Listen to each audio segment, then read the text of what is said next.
हमारे साथ बातचीत करने के लिए संभल से सांसद जियाउर रहमान बर्क साहब हैं।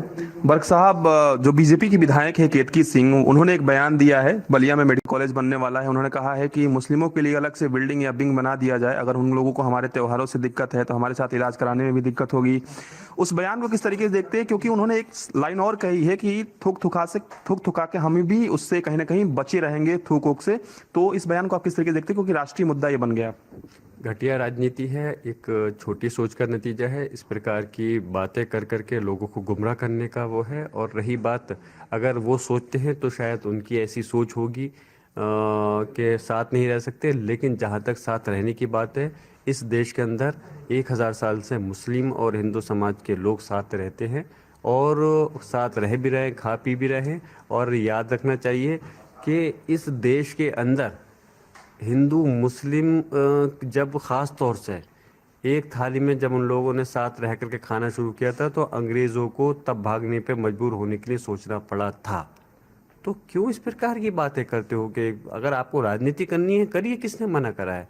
लेकिन आपस में लड़वान कर करके ये राजनीति करने का तरीका अच्छा नहीं है। इस देश का मुसलमान को, और ये हमारे मज़हब का भी पैगाम है, हम किसी के मज़हब को बुरा नहीं कहते और हम साथ मिल कर के पहले भी साथ रहे और अब भी साथ रहेंगे। उनकी अपनी सोच है तो वो चंद सब हिंदू समाज की बात न करें, वो अपने और अपने ख़ानदान के साथ अलग रह सकते हैं। संभल सीईओ के बयान को आप किस तरीके से देखते हैं, क्योंकि उत्तर प्रदेश के मुख्यमंत्री योगी आदित्यनाथ ने भी सीधे तौर पे समर्थन कर दिया है कि साल में 52 बार जुमा आता है, होली एक बार आती है।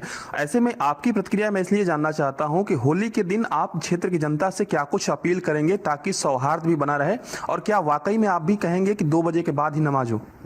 देखिए, मैं आपसे बताऊं कि ऐसा पहली बार नहीं है कि जो दो समाज के त्यौहार, मुस्लिम और हिंदू समाज के, एक साथ हो रहे हैं। कई बार ऐसा हो चुका है और सुकून के साथ में त्यौहार होते भी हैं। कोई कहीं कोई कहीं एक दूसरे की भावनाओं को ठेस पहुंचाने का काम नहीं होता। और इस बार भी इंशाल्लाह ऐसे होना है। दोनों त्यौहार सुकून के साथ में, हमारे जुमे की नमाज भी, हमारा त्यौहार तो हम नहीं कहेंगे, हमारे जुमे की नमाज है, लेकिन रमज़ान शरीफ हमारा त्यौहार है, तो वो भी सुकून से होगी और होली का त्यौहार भी होगा।